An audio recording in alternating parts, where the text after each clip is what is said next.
국회 문턱 통과하지 못하고 잠들어 있는 법안 심폐소생에서 다시 살려내보자는 계류법안 심폐소생 코너입니다. 오늘 다룰 법은요, 이 가축 전염병 발생했을 때 그 대규모로 행해지는 살처분, 참 끔찍하죠. 이 문제에 관한 법률안인데요. 먼저 법안 프로필부터 들어보시죠. 이름 가축 전염병 예방법 개정 법률안. 발의 대한신당 윤영일 의원 외시빈. 생년월일 2018년 7월 26일. 계류일 446일.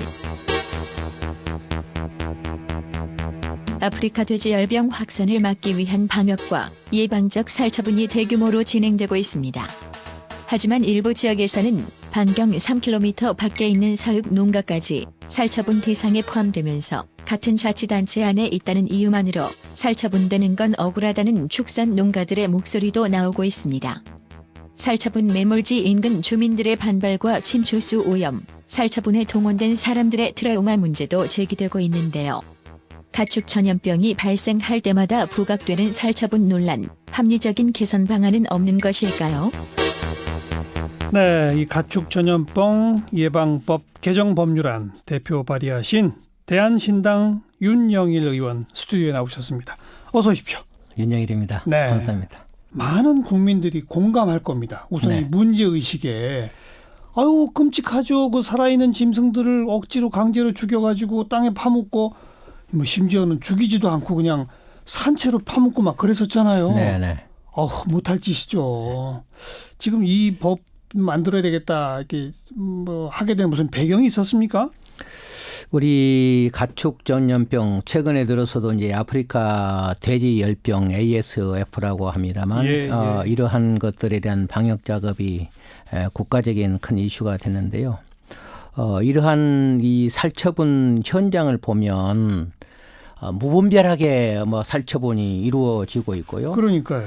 또 자기의 아끼는 그 가축들이 살처분 되어지는 현장을 보면 농민들은 얼마나 아파하겠습니까? 아이고. 네, 그런 현장을 보게 되고 또 그리고 직접적으로 살처분한 현장이나 이런 걸 나중에도 보게 되면 토양이나 그 수질이 오염되고 그러니까요. 또 그리고 그거를 담당했던 공무원들이나 또 방역 종사자들의 경우는 심한 트라우마. 정신적 그러니까요. 스트레스 또 트라우마를 겪게 되고 아주 못할 짓이에요. 네네. 네, 그렇습니다. 현행 규정부터 좀 우선 소개해 주세요. 뭐 일반적 살처분, 예방적 살처분 이런 게 있다던데 이게 뭐 어떤 거고 현재 규정은 어떤 경우에 어떻게 하도록 되어 있습니까? 네, 현행 그 규정으로서 가축 전염병 예방법이 있거든요. 예. 거기서 어떻게 구분하고 있냐면 일반 살처분과 예방적 살처분을 구분하고 있지 않습니다. 그러니까 혼재가 돼 있는 거죠. 예. 가축이 그 전염병에 감염되었거나 감염되었다고 믿을 만한 그런 역학조사 그리고 정밀검사 또 임상 증상 이런 것들이 있을 경우 살처분을 하는 것으로 명령을 합니다. 아프리카 돼지열병이 의심 신고가 들어오면 검사해가지고 확진이 되면 그 농장에 있는 가축은 살처분 하잖아요. 네네. 그게 일반적 살처분이죠. 네, 일반적 살처분이고. 그다음에 그것이 확인되면 거기로부터 3km 반경 내를 다 살처분하죠. 네네. 이게 예방적이죠. 아니요. 그것까지도 일반적 살처분이라고 얘기합니다. 3km까지도 다? 네네. 어이구, 네, 그래요. 그렇습니다. 반경 3km 이내를 살처분을 하고 하는데요. 이제 행정 구역이 같다는 이유로 20km까지도 살처분을 하도록 하고 하는 거. 그게 예방적인 거예요? 예, 그런 것들을 예방적인 차원에서 알겠습니다. 더 확산들을 막기 위해서 살처분을 하자 하는 것들이 이제 예방적 살처분. 요번 경우에 보면 그 왜 강화도에 여기저기서 확진이 되니까 처음에는 3km 이내 하다가 아예 강화도에 있는 모든 돼지는 살처분 이랬잖아요. 또 최근에는 파주 시 모든 전역에 있는 것 파주하고 김포까지요. 김포까지. 그러니까 처음에는 발생 농가 3km까지만 했으니까 일반적 살처분이었는데 파주, 김포 행정구역 같으면 전부 다 살처분.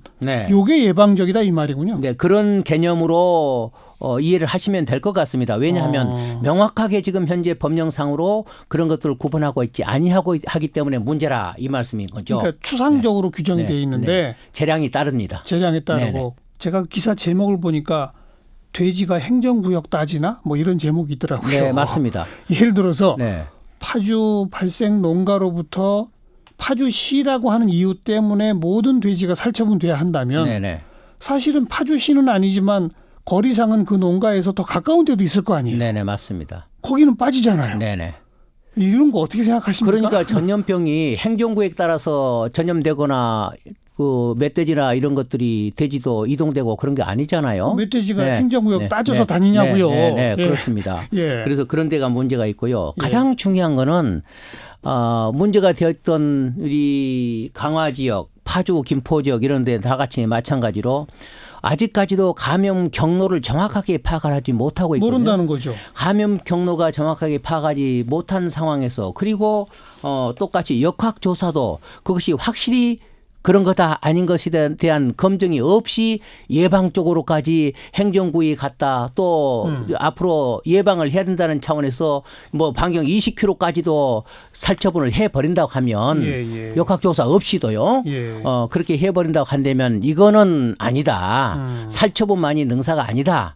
그렇게 해서 예방적 살처분에 대한 그런 기준 이런 것을 정하고 네. 그런 요건을 가지고 매뉴얼을 갖고 좀 대응을 하게 하자 하고 하는 것들이 제가 이번에 법안을 발의한 취지입니다. 그런데 또 일각에서는 뭐 그런 명령을 내리는 당국자들은 오죽하면 그런 명령을 내리겠나 이런 말도 있습니다. 특히 충청도 지역이 우리 그 돼지 사육은 최대라고 하잖아요. 네네. 밀집도 있고. 네네. 절대로 충청도 이남으로 내려가면 안 된다. 그런 이유에서 정말 눈물을 머금고 그런 걸 하는 거 아니겠느냐. 네네. 이런 반론은 어떻게 생각하세요? 그런데요. 살처분하는 게 능사가 아니고 방역을 하는 게가 중요한 것이지 그런 부분이 방금처럼 전염되고 접촉성 전염이거든요. 돼지열병 같은 경우는. 예. 이건 또 공기 중이 아니니까. 예, 구제역 같은 경우는 물론 이제 공기 전염도 됩니다. 예.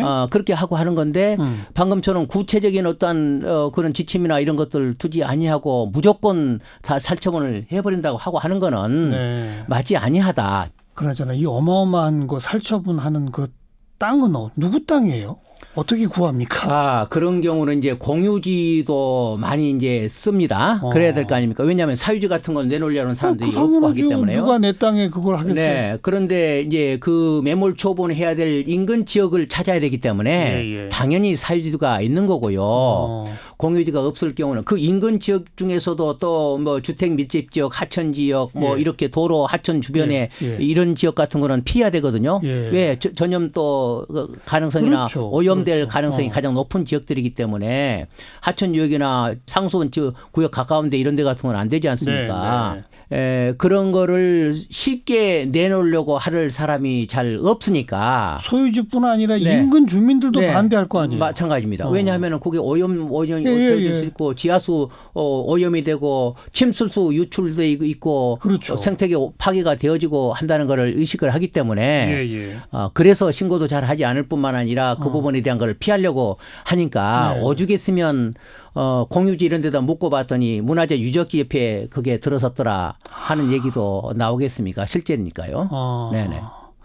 그리고 완벽하게 죽여서 묻는 거 맞아요? 통상 이제 전기 충격이나 또 가스 집단 쪽으로 하고 할 때는 가스 같은 걸 주입하고 해서 밀폐된 공간에서 그런 방법으로서 하고 하는데 근데 잘 밀폐가 안 돼갖고 그렇죠. 가스가 주입돼도 잘 안 죽는다면서요. 밀폐가 안 되는 경우도 있을 수 있고요. 또 각각의 개체마다 생명력이나 이런 게 또 저항력이나 이런 게 다를 수 있잖아요. 그러니까 거기서 산 동물들도 있다 이런 얘기입니다. 그러니까 그렇게 하는 과정에서는 일괄적으로 묶고 하는 과정에서는 아주 참 참혹한 현상을 보는 거죠. 살아있는 돼지를 생매장하는. 아직도 있습니다. 아직. 그에 따른 토양오염, 수질오염, 침출수 그리고 그 노동자들의 트라우마 네. 어마어마하겠네요, 문제가. 네, 직접 다 만나보셨죠? 네, 그런 경우도 저는 직접 저희가 감사도 해보고 한 적도 있었고요. 현장을 직접 다녀보고도 했습니다만, 그러니까 공무원들이라든가 또 많은 경우 근로자들을 일용직 근로자들을 채용해서 그런다면서요. 매뉴얼 같은 것도 제대로 숙지되지 아니한 상황에서 그렇게 된다고 한다면 이제 큰 문제가 되어질 수 있는 거죠. 철저한 매뉴얼에 따라서 그리고 침술수 이 방기 이 차단 막 같은 것도 제대로 설치하고 해서 네. 메모를 시켜야 되고 한다는 것들이 굉장히 중요합니다. 또 많은 경우 오염원이라고 하는 게 사람이거든요. 그러니까요. 사람이 검사하고 묻고 이렇게 예. 하잖아요. 예. 사람이 방역 작업도 사람이 하는 거고요. 예. 사람, 차량, 사료, 네, 네. 음식. 예. 그러니까 잔반 같은 것도 함부로 먹여서는 안 되는데 예. 지금 잔반은 음식 먹고 나면 잔반 같은 경우를 다 먹이고 있거든요. 많은 경우. 요번에 네. 이제 못하게 막 하고 네네. 있습니다만. 그러니까 철저하게 그 이동 수단과 사람과 직접적인 행위를 행하는 사람과 먹거리까지. 잔반, 먹거리 같은 예. 것들이 철저하게 차단이 되어지지 않으면 즉 방역이 철저하게 되어지지 않으면 알겠습니다. 네, 그게 곤란하다. 이런 아까 말씀. 말씀하신 살처분이 중요한 게 아니라 방역이 중요하다 네, 해서 그렇습니다. 방역의 내용이 네. 그런 것들이네요. 네네 그렇습니다. 그래서 윤 의원님이 대표 발의하신 법은 구체적으로 뭘 어떻게 하자는 겁니까? 획일적인 처리 기준으로 즉 반경 3km, 반경 20km 행정구역 같은 건 다 살처분 하고 하는 그런 기준은 아니다. 예를 들면 그런 구역 내에서도 동물 복지가 잘 갖춰주는 동물 농장이 있거든요. 네. 그런 경우는 상대적으로 굉장히 안전하고 문제가 없을 수 예. 있다고 판단이 되어지거나 예. 그리고 또 어떤 경우는 아주 그 높은 산지 네. 또 고립된 지역 예, 예. 네네. 그러니까 접촉성인데 예, 예. 접촉 가능성이 거의 없다고 생각되는 이런 곳에 관해서는 제외를 시키고 예방적인 그런 지역들을 예. 그러니까 지리적인 특성이라든가 축산업의 형태 이런 거를 감안해서 예. 예방적으로 살처분을 할 수 있도록 그렇게 하자. 즉 예. 막도록 하자. 예. 이런 얘기입니다. 구체적으로 뭐 산지냐 고립돼 있느냐 동물복지형이냐 이건 모든 걸 법안에 다 명시할 수는 명시할 수 없잖아요. 없습니다. 그러니까 어떻게 하자는 그러니까 거예요? 그런 일반적인 살처분과 예방적인 살처분에 대가 이러이러한 경우라고 해서 이 기본 원칙을 정해놓고 구체적인 그런 것들은 행정력을 동원해야 되니까 시행령에서 정해라. 네, 시행령이나 시행규칙에서 구체적인 뭐 재량 여지를 줄 수 있습니다. 네. 그렇게 해서 하게 되면 네. 탄력적으로 대응할 수 있다. 네. 이런 생각을 하는 겁니다. 농장이나 이런 거 다 신고를 하고 하기 때문에 다 조사가 돼 있습니다. 네. 어떤 농장 다 있잖아요. 예. 네. 더더군다나 그게 고산지대에 있거나 멀리 떨어져 있는 네. 고립적이고 하기 때문에 네. 간염 전염성이 없다.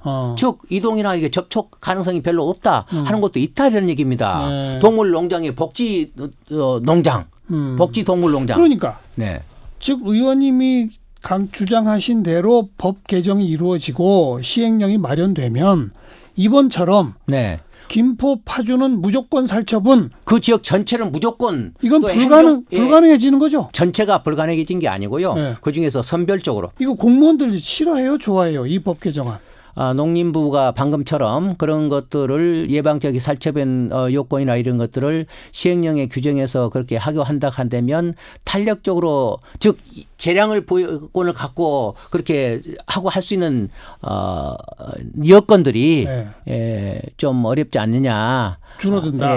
그런 의견을 내고 있어요. 네네 그렇습니다. 아니, 왜 이걸 제가 정부 부처가 반대하냐를 먼저 여쭤보냐면 이건 여야가 대립할 사안이 아니잖아요. 네네 맞습니다. 그죠? 제 말씀은요. 예. 살처분 그 자체가 중요한 게 아니고 살처분 사태가 오지 않도록 하고 하는 게 예. 즉 방역 시스템, 방역 체계 그 자체가 완벽하고 알겠어요. 그렇게 갖춰질 수 있도록 한다는 게 중요하기다. 혹시 그 이 법 만드시면서 이렇게 다른 이 축산 선진국들의 법 규정도 참고하셨을 거 아니에요? 네네네 그렇습니다. 그쪽은 어떻게 돼 있어요?